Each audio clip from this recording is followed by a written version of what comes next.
कुभाव और कुकर्म। पहला परनारी, दूसरा असत्य भाषण और तीसरा बिना बैरेण रौद्रता, बिना दुश्मनी के किसी पर नेस्त नाबूद कर देने की प्रतिज्ञा वाला रुख अपना लेना।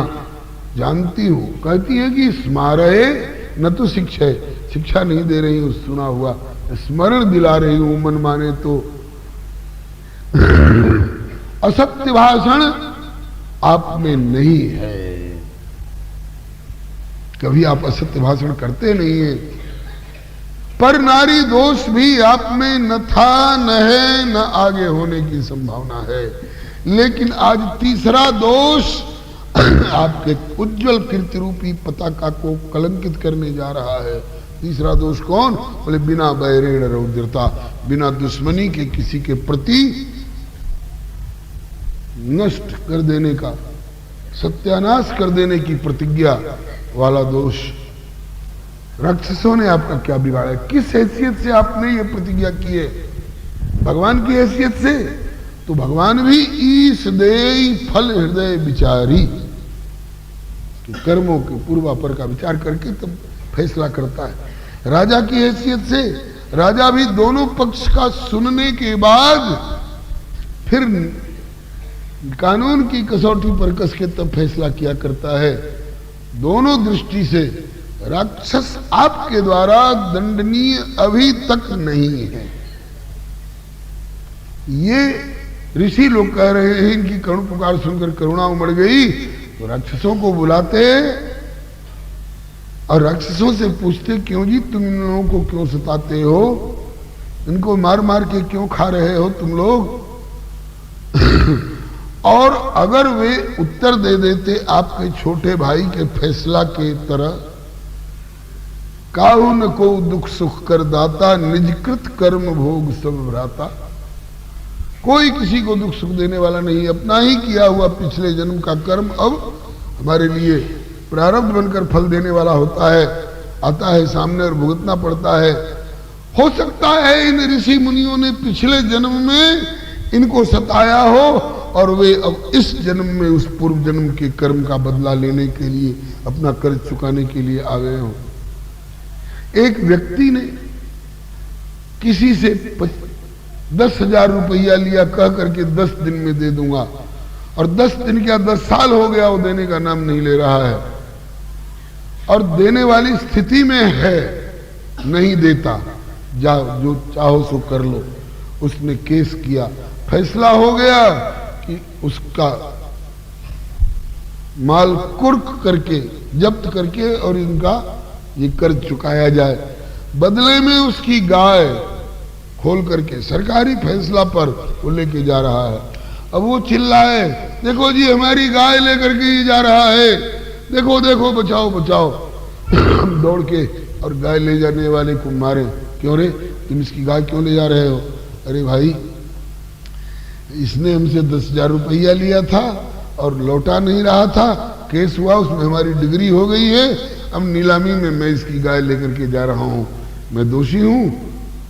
इस तरह से अगर कोई कहीं राक्षस निर्दोष हो और आपने उनको दोषी समझ करके फैसला सुना दिया, निश्चयहीन करो मही, तो तब तो बिना बैरेण रौद्रता वाला दोष आपको कीर्ति को कलंकित करेगा, धब्बा लगाएगा आपके कीर्ति रूपी पताका में। प्रभु कहते हैं कि तो प्रभु तो श्री किशोरी जी, हाँ ये तो मैंने प्रतिज्ञा तो कर ली, लेकिन अब प्रतिज्ञा छोड़ू कैसे? और छोड़ भी नहीं सकते हो प्रभु, छोड़ भी नहीं सकते हो, क्योंकि छोड़ दोगे तो असत्य भाषण वाला दोष आपकी कीर्ति को कलंकित करेगा। दोनों तरफ से आपकी कीर्ति कलंकित होनी ही है। प्रभु ने कहा कि तो ठीक कहती हो, मारता हूं राक्षसों को तो बिना बैरेण रौद्रता वाला दोष कलंकित करता है, नहीं मारता हूं तो कह करके अपनी बात पूरी नहीं किए, असत्य भाषण रूपी दोष कीर्ति को कलंकित करेगा। तब किशोरी जी ने कहा कि अब तो आपकी कीर्ति कलंकित होनी ही है। बोले कोई बचने का उपाय? कहा कि मैं बीच में आ जाऊं तो आपकी कीर्ति सुरक्षित रह सकती है। बीच में कैसे आ जाओगी? तो किशोरी जी ने कहा कि जिन राक्षसों को मारने की आपने प्रतिज्ञा की है, मैं उन राक्षसों के मोहल्ले में चली जाऊं, कोई बहाना बना करके उन राक्षसों के मोहल्ले में चली जाऊं, उनके घर में चली जाऊं, उनकी लंका में चली जाऊं, उनकी अशोक वाटिका में चली जाऊं, और फिर आप कहिएगा कि मेरी सीता मुझको लौटा। वो कहेंगे कि नहीं लौटाता, और फिर उसके बाद कहीं तो हम आक्रमण करेंगे। बोले कि तब फिर युद्ध होगा, उसके बाद बिना वैरेण रौद्रता वाला दोष आपकी कृति को कलंकित नहीं करेगा।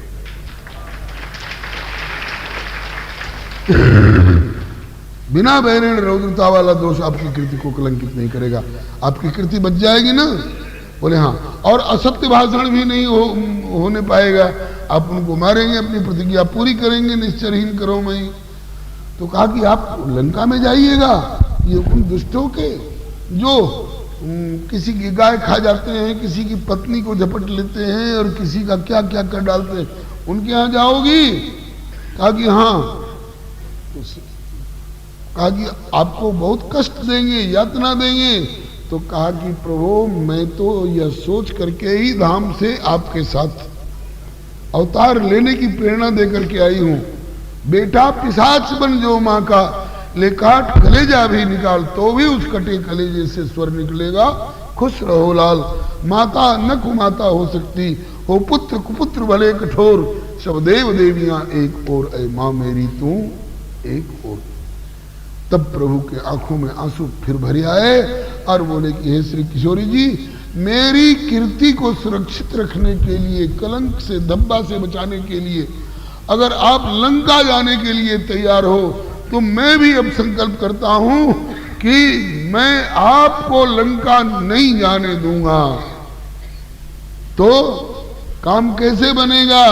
बोले आपकी छाया प्रति से काम चलाऊंगा, आपको तो मैं अपने पास रखूंगा और आपकी छाया को लंका में भेजूंगा। अब इस कड़ी में गा लेता हूं, आशा है भाव स्पष्ट हो जाएगा। बिना बैर रौद्रता निवारी, सुनीति स्मरण कराई। बिना बैर रौद्रता निवार, सुनीति स्मरण कराई। प्रभु की कीर्ति पताका जग में उज्जवल कर फहराई। प्रभु की कीर्ति पताका जग में उज्जवल कर फहराई। यही हित बार अनेक लाडली अगणित कष्ट उठाई। यही हित बार अनेक लाडली अगणित कष्ट उठाई। प्रभु रुख लख बसी अग्नि गे, निज छाया लंक पठाई। प्रभु रुख लख बसी अग्नि गे, निज छाया लंक पठाई। एहि मिस लंका के पतित असुर उद्धारी, जनक दुलारी। करी कृपा दृष्टि अब सुनो मेरी हमारी, जनक दुलारी। एहि मिस लंका के पतित असुर उद्धारी, जनक दुलारी। करी कृपा दृष्टि अब सुनो मेरी हमारी, जनक दुलारी। वात्सल्य सुधारस सिंधु सिया, सुकुमारी जनक दुलारी। करी कृपा दृष्टि अब सुनिलो मेरी हमारी, जनक दुलारी। वात्सल्य सुधारस सिंधु सिया, सुकुमारी जनक दुलारी। करी कृपा दृष्टि अब सुनिलो मेरी हमारी, जनक दुलारी। आज आपने बहुत समय दिया, इसके लिए धन्यवाद देते हुए, और आपका यह प्रेम, उत्साह, रसिकता, भक्ति उत्तरोत्तर वर्धमान रहे, ऐसी शुभकामना के सहित आज की कथा यही विश्राम ले रही है। रे मन राधे श्याम, गौरी शंकर सीता, भजले रे मन राधे श्याम। गौरी शंकर सीताराम। भजले राधे श्याम गौरी शंकर सीताराम। भजले रे मन श्यामा श्याम गौरी शंकर सीताराम। भजले रे मन श्यामा श्याम गौरी शंकर सीताराम। श्री राम कृष्ण भगवान की जय। कृपा से प्राप्त समय का सदुपयोग करने के लिए हम लोग श्री किशोरी जी की करुणा का स्मरण कर रहे हैं। कुछ गीत कवित्त एवं श्लोकों के आधार पर ये करुणामयी है। करुणा ही करुणा इनमें भरी हुई है। यह तो आप सुन ही चुके हैं कि धाम में बैठे हुए भी इनको चिंता रही कि हमारी गोदी के लाल ये जितने जीव ये भवाटवी में भटक रहे हैं, कांटों में बिंध रहे हैं, त्रिताप में जल रहे हैं, भवसागर में डूब रहे हैं, चिंता आदि व्याधि इत्यादि बहुत बहुत प्रकार से त्रस्त हैं। कोई आह, कोई और प्रकार की कराह इत्यादि में पढ़ करके समय समय पर पुकारते रहते हैं कि प्रभु बचाओ। प्रभु को शासकत्व और न्यायकत्व के और रुख किए हुए जान करके प्रेरणा देती है कि केवल शासक ही बने रहिएगा कि कभी अपना पितापन भी मातापन भी निभाइएगा। बार बार ये लोग कहते हैं त्वमेव माता च पिता त्वमेव। तो कृपा करिए, ये आपकी ओर नहीं आ पा रहे हैं तो आप इनकी ओर चलिए। बहुत बहुत प्रकार की युक्ति प्रस्तुत कर करके प्रभु को मना लेती है। इसमें बड़ी दक्ष, बहुत कुशल है। और परस्पर दोनों का भाव संबंध भाई जी बताया करते हैं अपने खोड़स गीत में। दो मछली जल दो, दो अली और पंकज दो। इनका रुख रखना वो पसंद करते हैं और उनका रुख रखना ये पसंद करते हैं। इनकी रुचि उनको पालनी है और उनकी रुचि इनको पालनी है। तो श्री किशोरी जी की प्रेरणा से प्रभु इस धरती पर आने को तैयार हो जाते हैं और बहाना तो कई कई प्रकार का बना लिया करते हैं। धरती पर आने के बाद भी इनकी करुणा का एक प्रसंग अभी ध्यान में आ रहा है। सावन का महीना था और दोनों श्री अवध में बैठे बैठे झूला पर झूल रहे थे।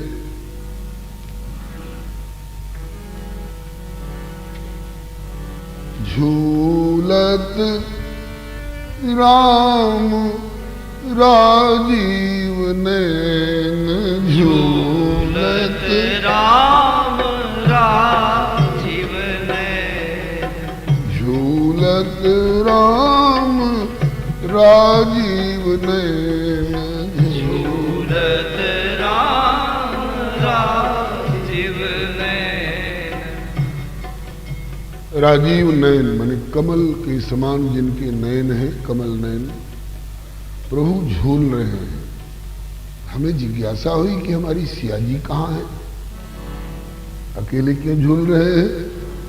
तो तुरंत अगली पंक्ति ने बताया, जनक जा सन्मुख विराजत, जनक जा सन्मुख विराजत, जनक जासन मुख खड़ी है, जनक जासन मुख खड़ी है, सकल सुषमा ऐन झूलत, सकल सुषमा ऐन झूलत, राम राजीव नैन झूलत, राम राजीव नैन।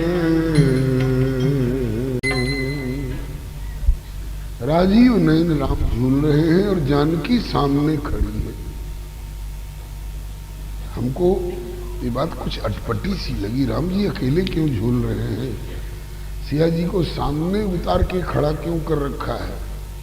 तो इसका उत्तर ये पद है श्री स्वामी अग्रदास जी के द्वारा गाया हुआ अनुभव का।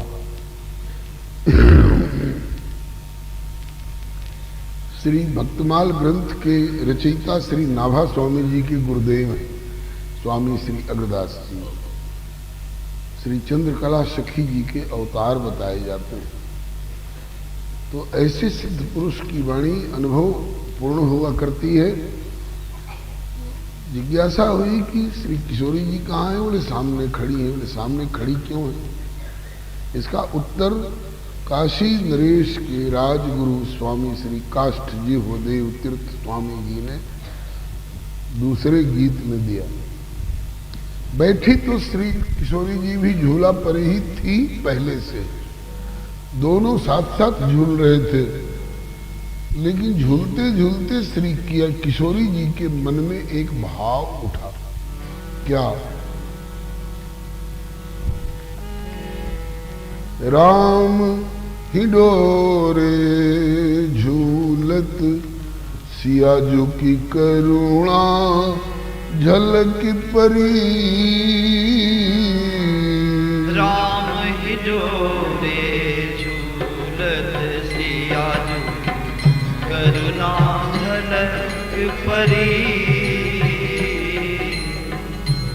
राम ही डोरे झूलत, सियाजू की करुणा छलकी परी। राम ही डोरे झूलत, सियाजू की करुणा छलक परी। सिया जी की करुणा छलक पड़ी और इस घटना में उनकी करुणा झलक रही है, दिखाई पड़ रही है। कि किस रूप में करुणा झलक पड़ी और छलक पड़ी? बोले कि तिनकी गति, हमारी सलाह मानकर धाम से धरती पर तो आ गए, लेकिन धरती पर आने के बाद जिधर इन्होंने मुख कर रखा है वो तो लोग सन्मुख वाले लोग कृतार्थ मान रहे हैं अपने को, लेकिन जिधर इन्होंने पीठ कर रखी है उधर भी तो कुछ लोग हैं, उधर भी तो कुछ जीव हैं, उधर भी हमारी कुछ संतान परंपरा है। तो राम ही डोरे झूलत, सियाजू की करुणा झलक परी। तिनकी गति का हुई है, जहिंद सि रघुवर पीठ करी। रघुवर ने जिधर अपनी पीठ दे रखी है उधर के जीवों का क्या होगा? सन्मुख जीव कृतार्थ की नहीं, सन्मुख जीव तो कृतार्थ होगा। ठाकुर जी कहते हैं कि मैं उनकी जिम्मेवारी लेता हूं। किनकी? बोले सन्मुख, सन्मुख होई जीव मोहि जब ही, तो जन्म कोटि अघनासों तब ही। तो सन्मुख वाले लोगों की तो जिम्मेवारी ले लेंगे, जन्म कोटि अघनासों तभी। और आए शरण तजो नहीं काहू अपना लो, लेकिन उन बेचारों की क्या गति होगी जिनकी ओर इन्होंने पीठ कर रखी है। और उनकी ओर इन्होंने पीठ क्यों कर रखी है? इसलिए कि इनकी प्रतिज्ञा है कि ये यथा माम प्रपद्यन्ते ताम तथैव भजाम्यहम्। उन्होंने मेरी ओर पीठ दे रखी है, तो मुझे क्या गरज है उनकी ओर ताकने की। उन्होंने मेरी ओर पीठ दे रखी है, तो सन्मुख वाले जीवों को तो ये उद्धार करने की जिम्मेवारी ले लेते हैं और निभाते हैं, लेकिन जो पीठ पीछे हैं, जो इनसे विमुख हैं, उनका क्या हाल होगा। सन्मुख वाले कौन हैं? अयोध्या वाले हैं, जनकपुर वाले हैं, नंदगांव बरसाना वाले हैं, गोकुल मथुरा वाले हैं। ये तो सन्मुख लोग हैं, लेकिन पीठ वाले, पीछे वाले विमुख लोग कौन हैं? लंका वाले, दंडक वन वाले, श्री हरे नमः, चंदेरी वाले, शिषपाल इत्यादि। तो उनका क्या हाल होगा। ये तो इतने से संतुष्ट हैं कि हमने अवतार लिया, बहुतों का कल्याण किया, लेकिन किनका कल्याण किया? जिनकी और आपने मुख कर दिया अपना, अथवा जिन्होंने अपना मुख आपकी ओर कर दिया। 63 जो हो रहे हैं, 63 बने, 63 में 6 का मुंह इधर रहता है और 3 का मुंह इधर रहता है, आमने सामने रहते हैं। और जो 36 हो जाते हैं, उनकी पीठ एक दूसरे की ओर हो जाती है और मुख उनका पूरब, उनका पश्चिम। तो जो विमुख लोग हैं, पीठ पीछे वाले, उनको 36 की संज्ञा दी गई, और जो 63 की तरह इनके सन्मुख हैं, उनको सन्मुख की संज्ञा दी गई।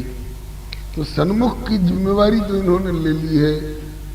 63 वाले 36 वालों पर क्या बीतेगी। अभी प्रभु कृपा से हमरे राम आ भी रहे हैं छत्तीसगढ़ की तरफ से।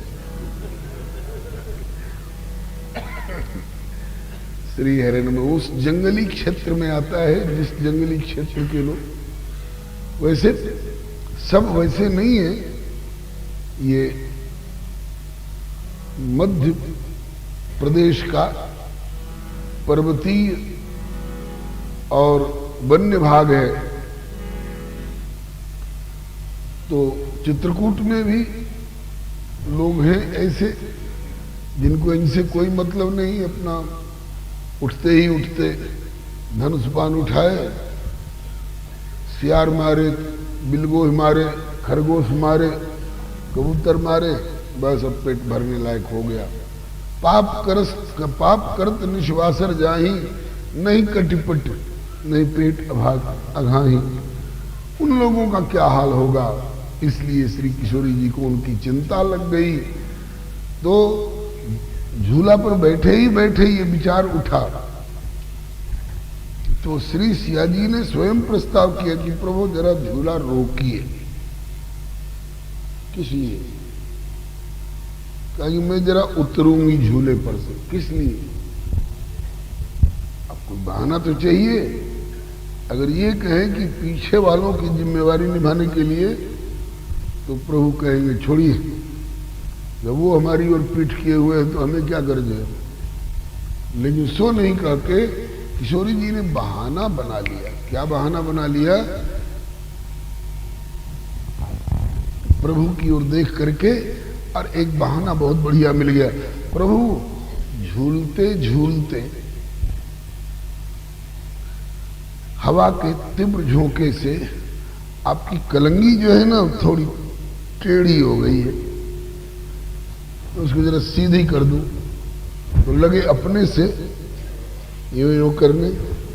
कहा कि आप अपने को नहीं सजा सकते, आप मूर्तिमान श्रृंगार हैं, लेकिन आप को सजाने की जिम्मेवारी मेरी है। आप मूर्तिमान सौंदर्य हैं, लेकिन आप अपने को नहीं सजा सकते। आपको सजाना मेरा काम है। कैसे? बोले आप कौन है? मैं मूर्तिमान श्रृंगार हूं। आप कौन है जो मुझे सजाइएगा? बोले मैं वो हूं सुंदरता कहाँ सुंदर करे, सुंदरता कहाँ सुंदर करे, छवि गृह दीप सिखा जन बरई, छवि गृह दीप सिखा जन बरई। आप मूर्तिमान सौंदर्य हैं और मैं सुंदरता का सुंदर करे, सुंदरता को भी सुंदर करने वाली हूं। तो आप अपने से अपने को सुधारने, अपने श्रृंगार को सुधारने की कोशिश मत करिए, मुझे अवसर दीजिए, मैं सुधारूंगी। प्रभु ने कहा ठीक है, आपकी ऐसी इच्छा है। उतर झूला रोका गया, श्री किशोरी जी झूला पर से उतर गई। अब प्रभु को संवारना है, सुधारना है, तो प्रभु उधर मुंह किए हुए हैं, तो सिया जी को इधर मुंह करना ही होगा प्रभु के सामने, तब न सुधारेंगी। तो श्री किशोरी जी ने ये एक बहाना बना लिया, किस लिए? पीछे वालों पर अनुग्रह करने के लिए। रे झूलत सिया जी की करुणा झलकी परी, राम हिलोरे झूलत सिया जी करुणा झलक परी, तिनकी गति का हुई है यही दिस रघुवर पीठ करी, तिनकी गति का हुई है यही दिस रघुवर पीठ करी, पियहि सिंगारन के बिस उठ के सियत दीठ धरी, यही सिंगारन मिस के बिस उठ के सियत दीठ धरी, पियहि सिंगारन के मिस, पिया के श्रृंगार को सजाने के मिस माने बहाने उठ उठ सियता दीठ धरी। सिया जी ने पिया के श्रृंगार को सजाने के लिए बहाना बनाया और दोनों आमने सामने हो गए। तो श्री सिया जी हाथों से तो कलंगी संभाल रही हैं, सुधार रही हैं, और दृष्टि कहाँ? बोले कि तिनकी गति का हुई है जेहि दिस रघुबर पीठ करी।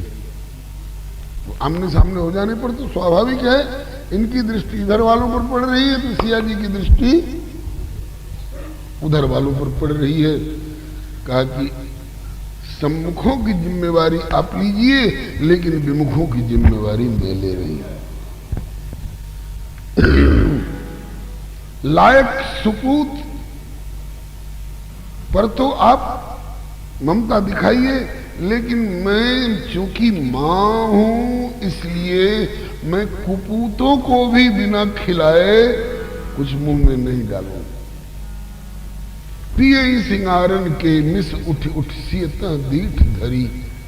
सिया जी ने उधर दृष्टि करी और कहा कि बेटा तुम लोगों पर मैं एहसान नहीं कर रही हूं, तुम लोगों ने एक बार मेरा उपकार किया था, उसका बदला दे रही हूं तुम लोगों को। कैसे? कहा कि फुलवारी में मैंने चाहा था तुम लोगों को माध्यम बनाकर प्रभु की ओर देखूं। कल चर्चा आई थी कि परसों सिया के नजरिया खोजे ऐसन कोनो जरिया, जैसे बेरी बेरी हरि के निहरती सखी। तौले बोलल कोयलिया कोनो अमवा के डलिया, एकरा बोलिया पर राई नो नवरती सखी। एगो हरिना दौड़ल आइल जेकर नजर कतहु अझुराइल, एकरा नजर सहारे हम उहे पधरती ए सखी।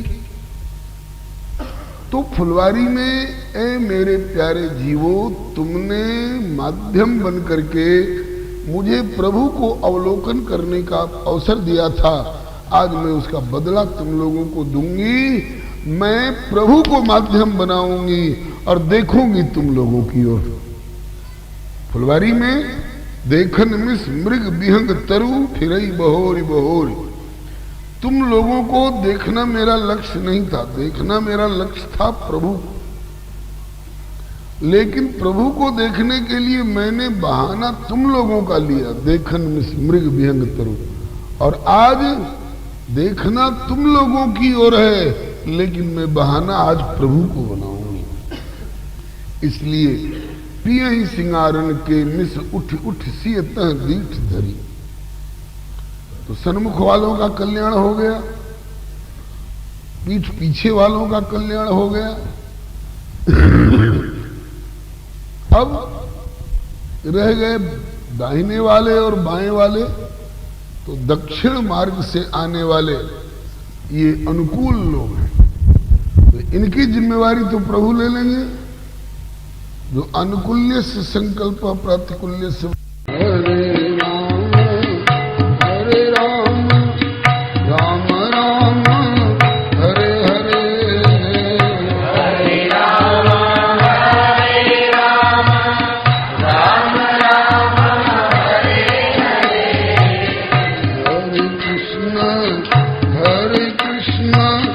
Krishna Krishna